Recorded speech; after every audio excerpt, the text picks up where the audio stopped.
The problem I wish to discuss in these lectures is the nature of autobiographical writing by Jews over the centuries, and specifically, the ways in which such writings can legitimately be used as sources for Jewish history. My interest in this problem emerged while I was writing my last book on Zionism and the fin de siècle, and discovered that one of my most important sources, Vladimir Jabotinsky's wonderful and indeed stirring autobiography, entitled in its original Hebrew Sipur Yamai, that is the story of my life, was all but invented out of whole cloth. That is, it contradicted the massive data in black and white, in Russian, Hebrew, German, Yiddish, and Italian that I had gathered on 3 continents by and about Jabotinsky, on matters both small and grand. In due course, I realized that far more interesting than debunking Jabotinsky's own retelling of the events of his life was deciphering the ways in which he had retroactively created his own mythologized and to some extent mythological life story, constructing a supremely controlled and controlling narrative in which truth-telling necessarily gave way to the overall purposes and goals of the book. That is a brilliant but highly fictionized self-fashioning. To sort out this matter, I began to read literary theory on autobiography, and I discovered that I had but hit upon something entirely well known.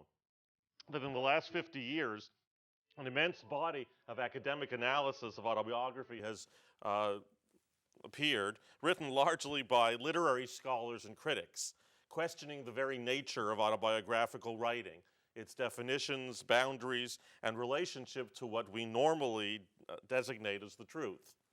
Now, these studies have queried not only the very nature of autobiographical writings, its definition, the boundaries and relationship of autobiography to what we normally designate as the truth. These studies have also distinguished autobiographies from allied genres, from memoirs, autobiographical fiction, and the like, and have asked to what extent every autobiographer plays fast and loose with the truth. Not simply that all autobiographies contain errors of fact. These one important critic felicitously called mere friendly difficulties, compared with those that belong to the very nature of autobiography. That is, both the conscious and the far more elusive unconscious distortions of memory and narrative selection that in many ways define the very act of choosing to write one's own life story. Countless positions have been taken on the definition of autobiography as a genre and its relationship to other forms of narrative, the latter itself having become an increasingly complex subject of theoretical musing, as of course have the mechanisms, both psychic and physiological, by which we remember things and forget them. Indeed, although literary theory and hard scientific research are often at war with each other, philosophically speaking, in the realm of memory research, there is a fascinating and surprisingly little reflected upon confluence between the two, since the most recent scientific breakthroughs in discovering how the brain works more or less parallel the conclusions of the literary critics about how important autobiographers are in constructing their own memories. Suffice it here to say that contemporary neuroscientists' understanding of memory as reconstructive and influenced by context and by motivation supports the literary theorist's emphasis on the active role of the autobiographer in the construction of his or her past. As a result, not only has the genre of autobiography and the degree of reliability of the contents of countless autobiographies been minutely dissected and deconstructed, the very building blocks of autobiography, what and how an author remembers and how he or she chooses to relate those memories in narrative form, have been called into question in fundamental ways that simply do not permit us any longer to look at autobiographies as unproblematically reliable first-person accounts of lives lived and stories told. To some extent, of course, pondering the extent to which autobiographical writings are fictional or semi-fictional constructions of selves does serve to derail the possibility of our telling the story of an individual life or of a culture as a whole. As with so many other corollaries of self-consciousness, what we gain in precision, we all but give up in the loss of narrative coherence. But this does not, to my mind, efface the possibility of an accurate depiction of the past, or of a philosophical stance that distinguishes neutrally between fact and fiction. On the question of truth-telling, I am far from a denier of the very possibility of objective truth, believing that truth is in fact obtainable if elusive, that it exists as a philosophical goal if not a pre-existing reality, and that truth is discernible to us if remarkably difficult to ascertain through hard work and a close, self-conscious study of reality, whether past or present. And my goal in these lectures, and in the book that will follow, is not to provide even a capsule history of Jewish autobiographies over the centuries, but to subject a small number of autobiographies written by Jews to two of the central questions posed by the first major American critic on autobiography, Roy Pascal, 40 years ago, and refined and reformulated by other critics over the intervening decades. First, what is the design of the autobiography or the life story at hand? And secondly, what is the relationship of this autobiography to historical truth? That is, historical truth without quotation marks. Now, on the second question, I take as my starting point the assumption that every author that I will analyze has constructed a version of his or her life meant from the start not to tell the truth, the whole truth, and nothing but the truth, but a story of her or his life that conforms with the author's sense of self, refracted through the peculiar dynamics of writing one's own life story. In the event, conscious processes, such as the selection of which material to include and which material to omit, combine with the largely unconscious and still, despite the advances of neuroscience, basically still mysterious chemical dynamics of remembering and forgetting, that these combine to yield a narrative that is, by definition, factually problematic. The challenge to the historian, as opposed to the literary critic or the psychologist, is to decide how to use such inherently problematic texts as historical sources. What can we responsibly learn from such sources, inherently problematic sources, about the lives they open up and the lives they share with us, the time or place they depict, the societies they so eloquently describe? My challenge here, moreover, was to decide which autobiographies to subject to these questions. Over the last 5 years, I have read, at times at the madly obsessive rate of one per day, several hundred autobiographies and memoirs written by Jews in Hebrew, Yiddish, Russian, French, German, and even in English, and found dozens that I thought merited a detailed analysis. But in these lectures, I have limited myself to a mere handful of such texts, and I make no claim that those I discuss are representative either of Jewish autobiographies or of autobiographical Jews throughout the centuries. My primary principle of selection was that the text I discuss be of compelling interest, first to me and then I hope to my audience, because like most readers of autobiographies, I too want, first of all, to read a good story, to learn about a fascinating life, even as we analyze and decode the complex relationship of these stories to the more mundane world of factual truth. Before coming to the two texts I want to discuss this evening, I must very briefly explain that we have very, very few autobiographies written by Jews until the 17th century. In the book that will, I hope, result from these lectures, I'll analyze the very first Jewish autobiography, written by the great first-century Jewish historian Josephus, not usually included in any of our studies of Jewish autobiography. Then after Josephus, again in the first century, we have to skip about 1,000 years to a brief autobiographical account written by a medieval French Jew, and then almost another half millennium to the sudden appearance of autobiographical writings by Jews during the Renaissance. Several scholars have pondered the reason for this long absence of autobiographies written by Jews, and have theorized that this is so since in the Jewish community, as opposed to the Christian world, the individual was subordinated to the community to the extent that the details of an individual life were deemed not suitable to be recorded.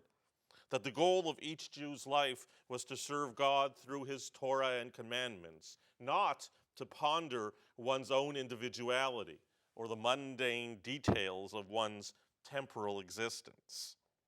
I don't for a minute accept these explanations, which I think confuse the prescriptions of a tiny elite of Jews usually studied by Jewish historians for the experience of millions upon millions of ordinary, normal human beings, both male and female, over the centuries, whose inner lives, aspirations, and obsessions we know virtually nothing about.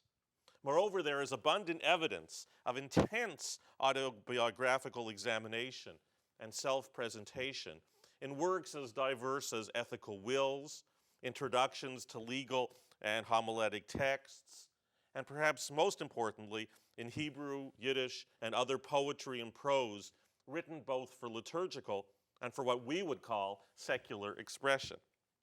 It's rather that the self-standing form, the self-standing genre of autobiographies either remained foreign to Jews throughout the Middle Ages, or, as I suspect but can't prove, that these were indeed written but not preserved, given the fact that the official high culture of Rabbinic Judaism deemed such writings not important. When the scientific study of Jewish history began in the 19th century, scholars began to look for such texts, and they located an interesting number of autobiographies written by Jews during the Renaissance. And they therefore speculated that this sudden appearance of autobiographical writing by Jews must have had something to do with the efflorescence of autobiographical writing by Christians in Europe during this period, as a result of the new emphasis on the self, and hence on what we call self-fashioning in Renaissance thought. The Yiddish proverb says, "Wie es christelt sich, so yiddelt sich," which I always translate, whatever happens in the Christian world happens in the Jewish world, if with a time delay. But the dynamics of this sort of cultural transmission are always far more subtle than usually asserted. And therefore, I have deliberately chosen for tonight two texts that come not from Italy, where the influence from Renaissance culture to the Jews have been well charted, if often exaggerated, but from the heartland of Rabbinic Judaism in these centuries, Ashkenaz, or in this case, more specifically, the Rhineland, where the possible influence on the Jews of Renaissance humanism is all but impossible to imagine, much less to chronicle. First, a text never before the subject of sustained scholarly study, the mid-17th century Hebrew Book of Memories, in Hebrew, the Sefer Zichronot, by the otherwise unknown Asher of Rechshofen, and the far better known, if I think often misrepresented, early 18th century Yiddish memoirs, or Zichronis, by the woman we call Giliki of Hameln. What is crucial to understand from the start about these two figures is that although they were part of the normally voiceless majority, the silent majority of Jews, previously unstudied by historians, they were not to any extent dissenters from the religion of their rabbis, as the famous historian Natalie Zeman-Davis has recently argued in regard to Giliki. On the contrary, both Giliki and Asher were pious Jews, deeply committed to their faith, never for once doubting its eternal veracity and its requirement that they live entirely bounded and defined by the norms, laws, and strictures of Rabbinic Judaism. Indeed, one of the shared central themes of these two autobiographies is precisely their personal, intimate failings in living up to these norms, their struggles with desire and lust, with pride and envy, bereavement and loss. For some reason, on some level profoundly unknowable to us, these two devout and yet all too human Jews decided to put pen to paper to record their lives for posterity. How did they do so? And how, given all we know now about autobiographies and the vagaries of individual memory, can we use their autobiographies as sources for history? The story of how Asher ben Eliezer Halevi of Reichshofen's Sefer Zichronot, or Book of Memories, was preserved is, to say the least, bizarre.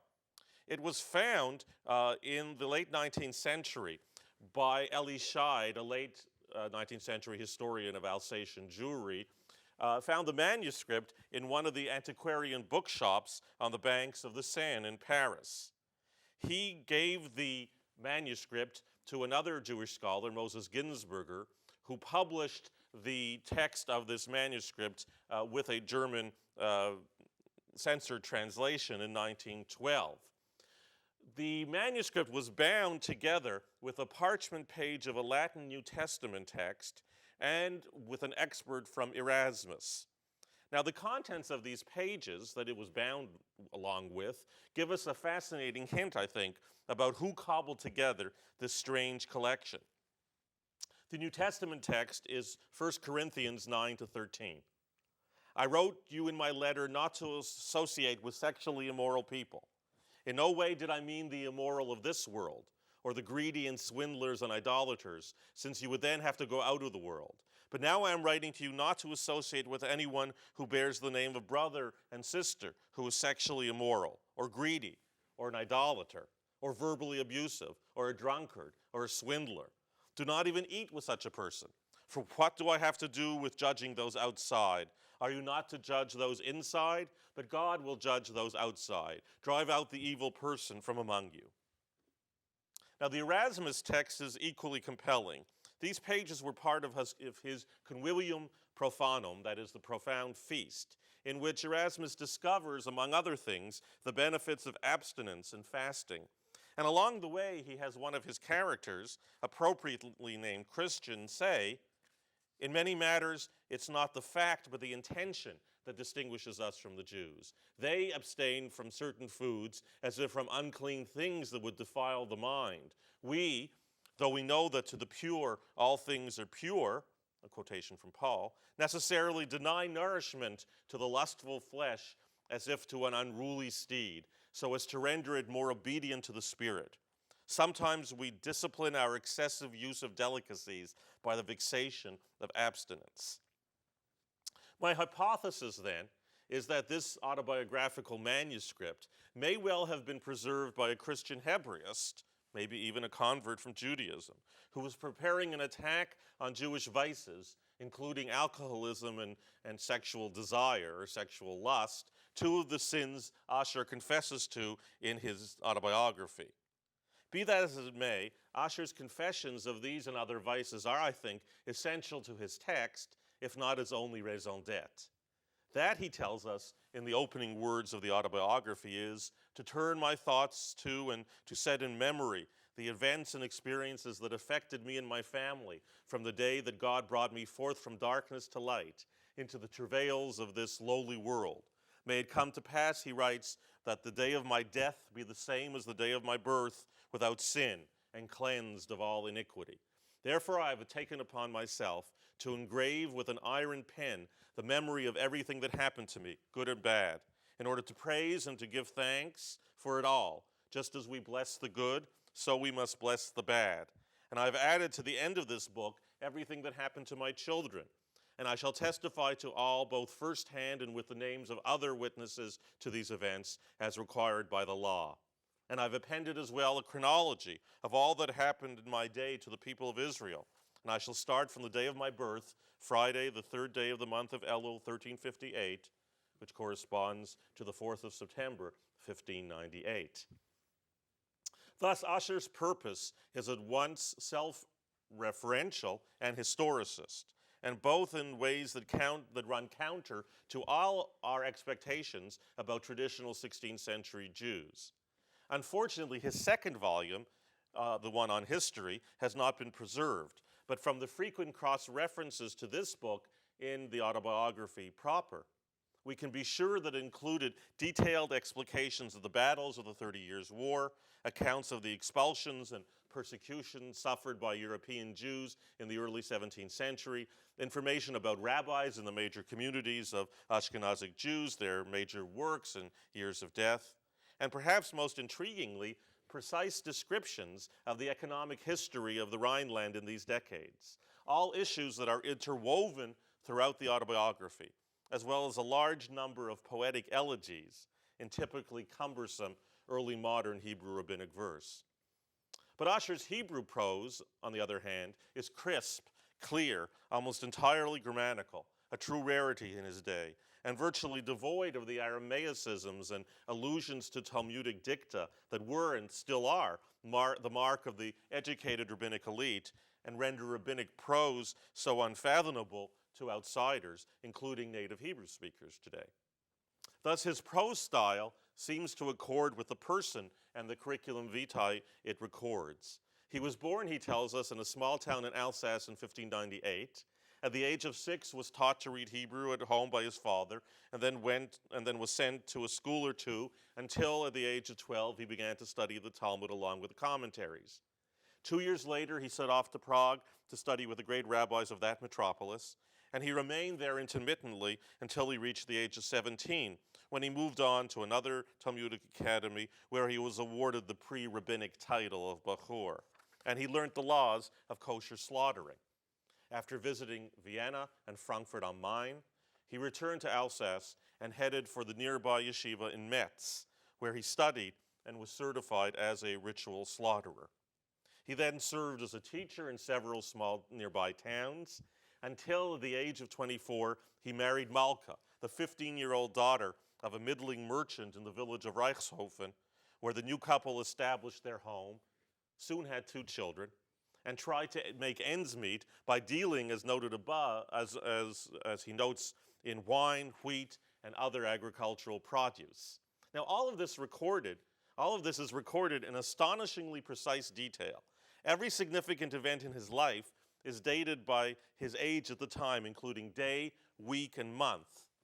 If one were so inclined, one could study the weather patterns, the commodity markets, and the cycle of communicative diseases in early 17th century Alsace and Lorraine through Asher's detailed listing of rain and snowfall, the rising and falling prices of grapes and grain, the steady outbreak of the plague. Given the obscurity of much of this data, it's difficult, if not impossible, to assess its degree of accuracy. It's striking to me that his notations about the battles that overwhelmed Alsace-Lorraine in the 30 Years' War are all precisely on target. And for this and other reasons, it's a true shame that his second, more self-consciously historical volume is not extant. Listen to the following extract, late in the book, when the invading Swedish army faces the forces of the Holy Roman Emperor. And we are given both a precise chronology of the battles that ensued and an insight into the behavior of the Jews in the midst of the battle. At that time, there was war and great suffering in this region and land, and because of my fear already in the late summer of 1632, I sent my children and wife and almost everything I owned to the village of Oberborn. But after 3 days, I myself returned home. The Swedes arrived on Sunday, the 28th of October, and besieged the town. Thank God they were roundly defeated, since the townsmen pursued them and attacked them. And on Wednesday, the 31st of October, I returned to my home and prayed to the Redeemer to save me, my family, and my brethren. For the Siege of Haga now, see Part 2, where you will find a detailed description of what happened there on Tuesday, the 23rd of October, 1632, when the Swedish forces arrived there, and then the Emperor's army came in stealthily and captured it on Sunday, the 15th of January.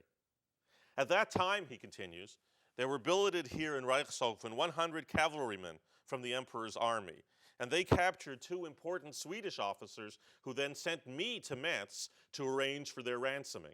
On Tuesday, the 3rd of May, 1633, I arrived there with great difficulty and in much danger. But by the by, I bought a good deal of merchandise, and out of fear, I went home in a roundabout way.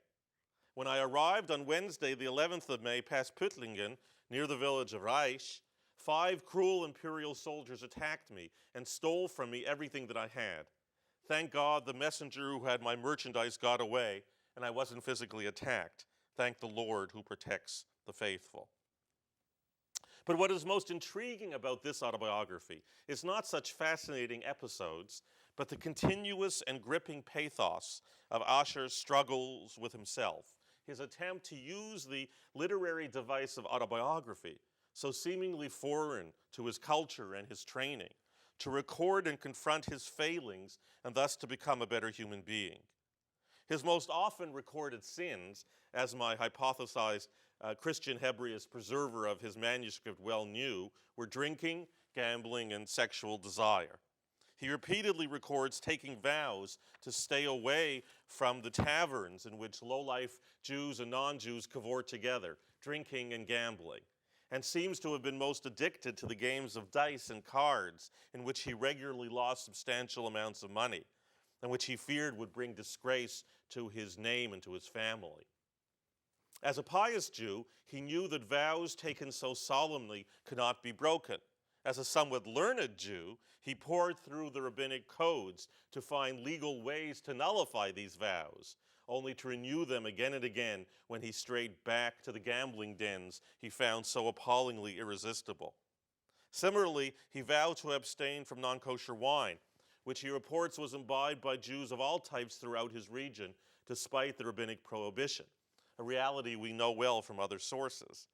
But nowhere else do we get a comparable description of how an ordinary Jew designed his house to keep him more devout. He writes, "The house that I built and bought with God's help and dedicated to his glory and his Torah included three things. First, a small room for regular prayer and study of Torah, and to house my sacred books, which I shall list later on, and unfortunately this part of the memoir is missing. Second, a small oven to bake matzah for Passover and challah for the Sabbath and to warm the cholent for the Sabbath day. Third, a small bathhouse behind the stove for several reasons, and most importantly because there's a bestial custom in these parts, that the Gentiles bathe together with their wives in one bathhouse, and the Jews and their wives do the same thing, mixing with the Gentiles and their wives. And I fought for the honor of the Lord and built myself a special room in my house to bathe in on Sabbath eves in the event I need bloodletting, because bloodletting was done in bathhouses so the blood could drip, and for my wife's ritual purification." Now this is immediately following by a recording of another incident, or an incident about another form of ritual impurity that might embarrass my audience, but speaks volumes about the nature and setting of this text and the life it describes.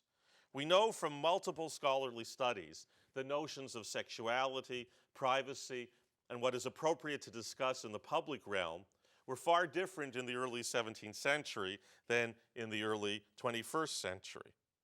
Thus Asher writes, "Here in Rechshofen there gathered together a minion of neighbors for Rosh Hashanah and Yom Kippur, and I served without compensation as their prayer leader, standing on my feet all of Kol Nidre Eve and the entire day of Yom Kippur. But God caused me to have a nocturnal ejaculation on the night of Kol Nidre, and I was not unaware of the Talmudic discussion on these matters, which would prohibit me from leading the services the next day. Now this happened between 1 and 2 in the morning, and I rose from my bed and went to my wife's room, and I tearfully told her what had happened. We both cried, and I resolved to immerse myself in a ritual bath before sunrise, since I was the only cantor in these parts. I checked the legal codes to see whether 9 cubits of water were sufficient for immersions after nocturnal ejaculations. And in my research, I discovered that immersion was not in fact required in a case such as this, that simply cleaning up was sufficient, since the quantity was so small. So I immediately rose from my sleep and calmed down. Then I put my trust in God and implored him to have mercy on me, on account of my forefathers and my little children, since of course he regarded this as punishment from God. And I pledged to search through my misdeeds and commit myself anew to his service, and he, the Creator, will do what is just in his eyes. Thus signed, Asher Halevi." And poor Asher, the very same thing happened to him again 2 years later on Kol Nidre night, which he recorded again with a broken heart in the midst of one of the worst battles of the 30 Years' War. Now, from the wording of these paragraphs, we see that, like a good part of the autobiography as a whole, they were originally composed as diary entries, inscribed soon after they happened. Then, at some later point, they were redacted to adhere to a more linear and coherently retrospective narrative. Now, this procedure is crucial to our understanding of Asher's autobiography as a whole.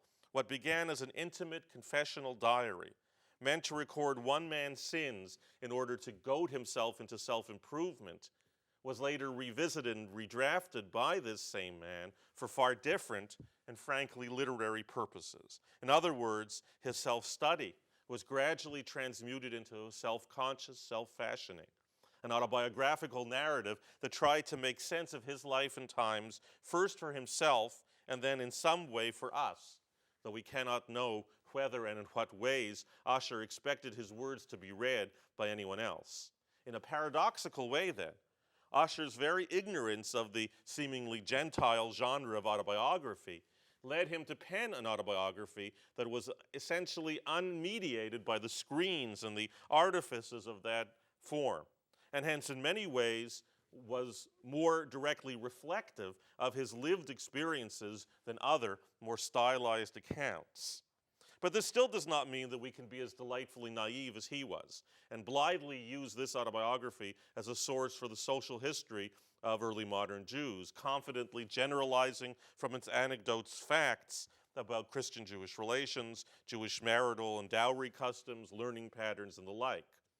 Given what we know about the nature of memory, here undoubtedly intertwined with the confessional purposes of the recollections, I, for one, would abstain from generalizing from the specifics of Asher's life, of his life writing, to his society as a whole, until and unless we find many more contemporaneous documents that allow us to check his reconstructions against independent evidentiary sources.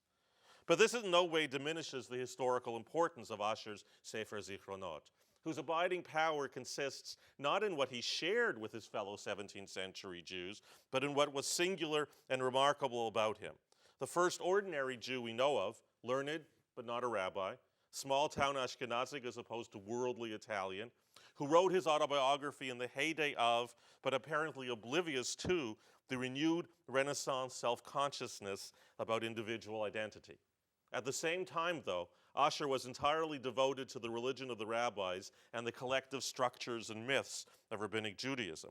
But he did not believe that the precise recording of the details of his life story, even his intimate life story, was irrelevant because of those myths and structures. On the contrary, he conceived of his life as a highly individuated struggle for self-betterment, in which self-awareness and a literarily self-conscious manipulation of that self-awareness were crucial. In this, I don't for a minute believe that he was alone among pre-modern Jews, despite the paucity of literary evidence of parallel constructions of self. Asher's autobiography ends in the winter of 1634-1635, when around Hanukkah time the frost was so severe that he and his friends feared that the Rhine would freeze over and the emperor's troops would cross over and reinvade Alsace. But he tells us in his typically precise way, the rains came and the ice melted, and then another frost began on the 16th of January, 1635. Here the chronicle of his and his family life comes to an end.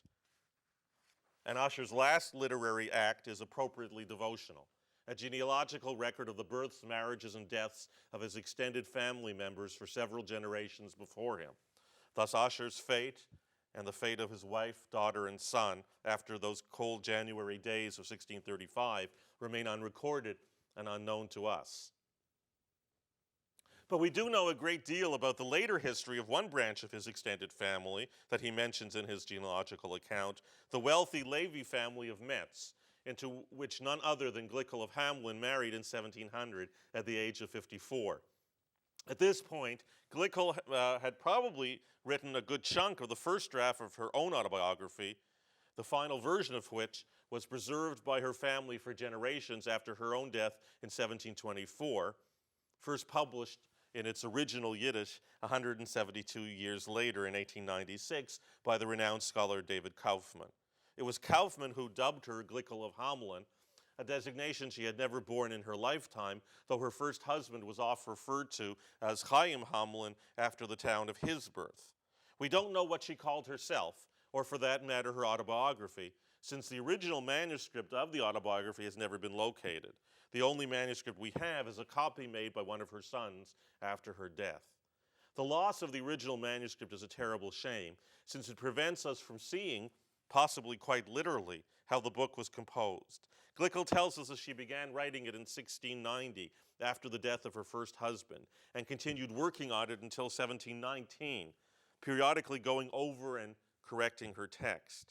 But it would be immensely useful for our purposes to see exactly how this editorial process proceeded, how much and to what extent she revised her words and her memories over these 3 decades of composition. The original text is very different in almost every respect from the terrible and unreliable English edition that many of you may be familiar with. That is Marvin Lowenthal's The Memoirs of Glickel and Hameln, which is still a bestseller.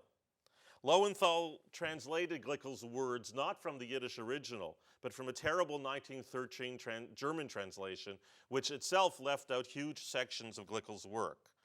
Lowenthal then made matters even worse by rearranging the orders of Glickel's chapters, expurgating additional sections of the text, and rendering it into an artificially archaic and pedantic English that in no way conveys to the reader Glickel's style, her tone, and to some extent her worldview.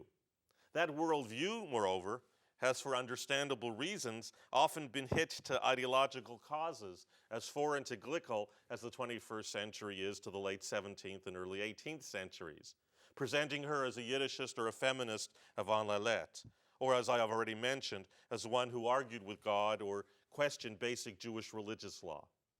But my purpose here is not to quarrel with these versions of Glickel, but to pose the same questions to her text that I did to Asher's and to the other ones which I will be describing. What is the design of the work? What purposes did it serve for its author? What is the level of facticity in the text? And then most importantly for me, how and in what ways can we continue to use it as a historical source?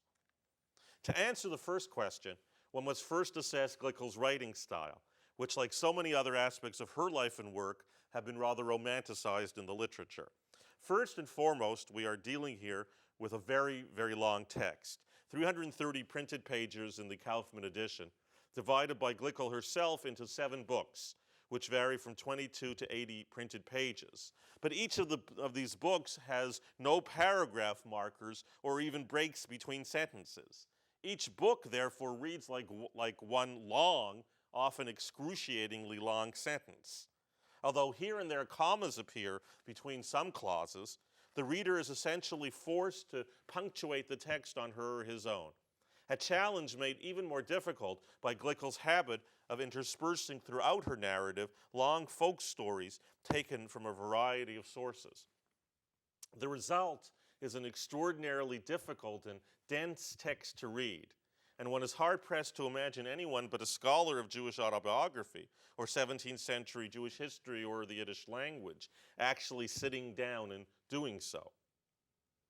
Though often Glickel has been presented to us as an ordinary woman, she was in fact extremely non-ordinary in socioeconomic terms.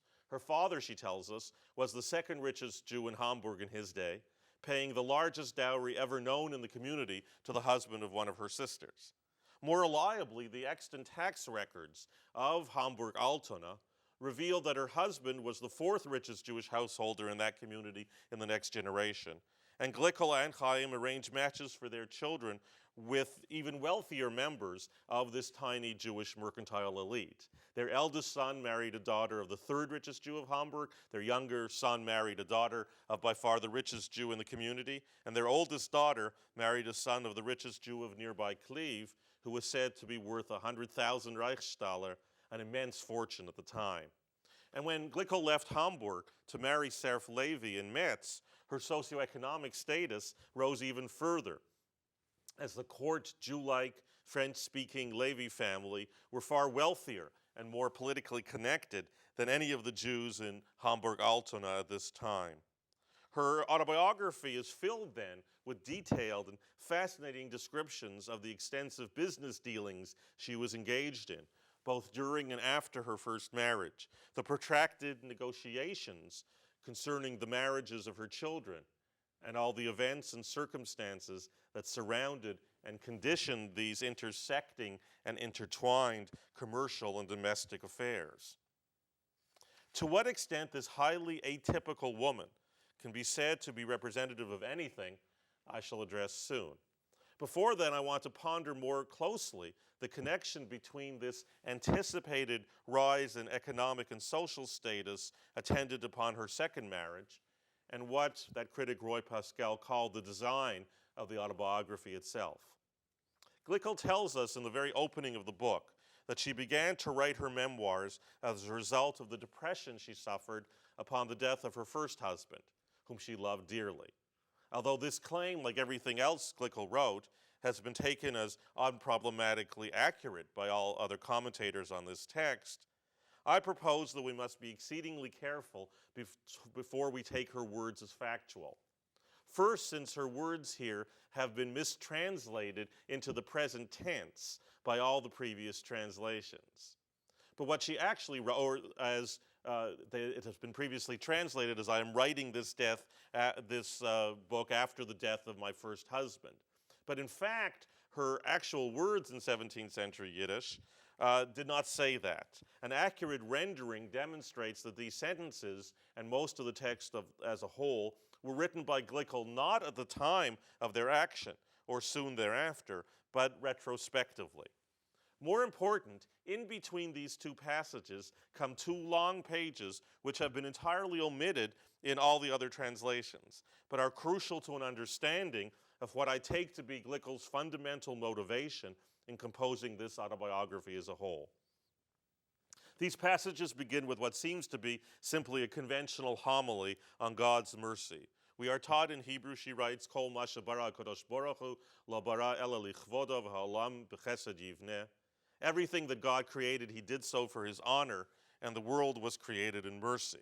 This means, she writes, we know that God created and did everything out of great righteousness and mercy. For he has no need of any of his creatures, but he created them all for his honor and in righteousness and mercy, and for the benefit of us sinful people. For everything he created has utility for us humans, even if we cannot discern how this is so. But Glickel's thoughts soon turn to a meditation on the fundamental problem of theodicy. That is, how and why does God permit evil to exist, and why evil people thrive while the righteous suffer. First, she gives the conventional rabbinic answer that this life is short and true reckoning comes only after death. But this does not totally satisfy her, and so she continues, the poor man who has lived all his days in pain and suffering dies peacefully, for death is what he prayed for all his life, since he actually died a little bit every day, but had constant faith that God would reward him with a better life in the hereafter. But the evil rich man who lives happily and with much money and seeks nothing other than what is good, and he and his children have only the best, nothing bothers them at all. When the time comes for him to depart from this world and he knows what and how much he is leaving, in his last thought, he ponders how much God has rewarded him with, how he has to abandon all his riches and power, and he has to give a reckoning to God about how he handled himself in this world. This journey is much harder for him than for the poor man. I need not say more. These words make little or no sense in the context of the immediate aftermath of Chaim's death, her first husband's death, since Glickel repeatedly stressed only what a wonderful and righteous man he was. But they make eminent sense if they were composed in the aftermath of the death of her second husband, Serf Levi, who lured her to Metz with promises of great wealth and honor, all of which came to naught when almost immediately thereafter he lost his fortune through bankruptcy, and his family as a whole was disgraced in the greatest scandal to befall Metz Jewry in the early 18th century, the arrest and imprisonment for financial chicanery of Samuel Levi, her husband's son, and formerly chief rabbi of Alsace, and more recently, chief financial officer to the Duke of Lorraine.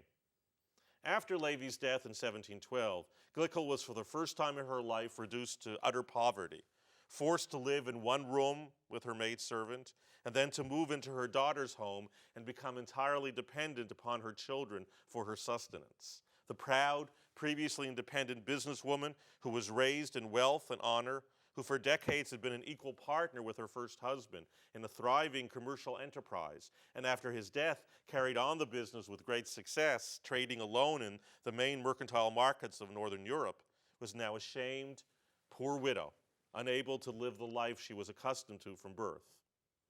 My hypothesis, then, is that although Glickel may well have begun the autobiography after the death of her first husband in order to banish depression, to lift her spirits, the version we actually have before us was, from its first page to its last, edited and redrafted with far different emotions at its core.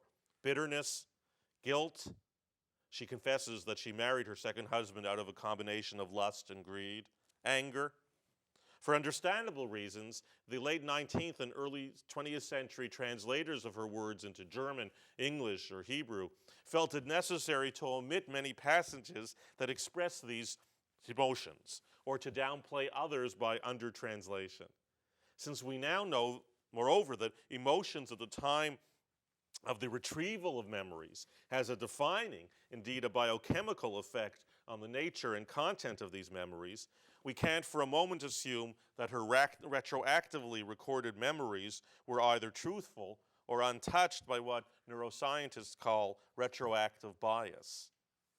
To be sure, this is so, even if my hypothesis about the precise time of the composition of her memoirs is incorrect. Under any circumstances, we must consider Glickel's recording of her life story as a constructive literary act of self-representation, rather than a reliable, factual account of what she experienced. This leads to my second hypothesis about this autobiography, that it is not only a literary self-representation, but essentially a self-justification, an attempt to detail for her children how she spent her whole life dedicated to their father and to them, suffering for their benefit and through them. Even her second marriage was affected, she insistently and repeatedly claims, so that she could secure her future and her children's, and especially not have to be dependent upon her children in her old age. This turned out to be a tragic mistake, she conceded. She should have focused on marrying off her youngest daughter rather than herself, and then moved to the land of Israel, where she could have lived out her last years as a pious Jew. Instead, she succumbed to lust and to greed, and God has punished her accordingly. But again, Glickel never expresses anger at God for this punishment. On the contrary, she insists time and time again, he treats his creatures fairly. She's angry at herself, her own sins, her own shortcomings that led her astray, and into the clutches of this evil rich man who promised her even greater wealth and honor than she ever had, but died a death worse than any pauper's. For the most part, Glickel tries not to appear vengeful in her account of her life with Serf Levi. But in one particularly poignant passage, describing none other than their wedding and its immediate aftermath, her wrath at Levi seeps through. The wedding took place on Thursday, the first of the month of Tammuz 5460, which is the 18th of June, 1700. In the morning, I was taken from my daughter's house to my husband's neighboring home, where I stayed till after midnight, when my husband betrothed me with an expensive wedding ring weighing an ounce. I was led under the canopy, and I was brought to our handsomely furnished room near the office, and was served especially prepared wedding foods, as is the custom throughout our area. Though I had fasted all day long, I couldn't eat, since my heart was so heavy. I had wept so many tears with my daughter Esther, as befit our mood that day. My husband then took me into his office and showed me a large box filled to the brim with bracelets and rings, but neither then nor ever after did he give me even one gold or silver ring, and so I was hardly the cause of his later financial ruin. Then in a Gothic scene, virtually foreshadowing Daphne du Maurier or Alfred Hitchcock's Rebecca, arriving in Manderley, Glickel describes being all but trapped in a luxurious home presided over by an evil Mrs. Danforth-like housekeeper, who excluded her from management of her own house and insisted on running the show as she had under her previous mistress. Worse, Serf Levi's children constantly complained of how Germanically frugal Glickel was compared to the lavish French ways of their dearly departed mother. And they laughed in her face when she sent gifts and special fruits over to their homes, remarking at how measly they were in comparison with those their mother had lavished upon them. No wonder then that Glickel ended the passage with the remark, I put up with such things for a long time, but nonetheless thank God, thinking that my long, sad widowhood had not been in vain, even if it was, as the psalmist put it, joy mixed with fear and trembling. As I hope these passages make clear, what began as a self-justification became a decidedly literary self-fashioning. As already noted, it was Glickel herself who decided to divide her autobiography into 7 books, and she self-consciously extended some of the stories to even out the length of the shorter books. She quite obviously delighted in retelling tales of yore that she had heard or read, molding their plots to fit into her own life story. Given the length of the autobiography and the massive amount of detail it includes, it's not surprising that the chronology is often out of sync. And she, like so many autobiographers before and since, continually records conversations verbatim that she could not possibly have overheard. But on the whole, Glickel's autobiography is a moving and yet supremely controlled narrative in which the author is fully conscious of how to manipulate the telling of her own tale and how she wants her children and us, her readers, to regard and remember her.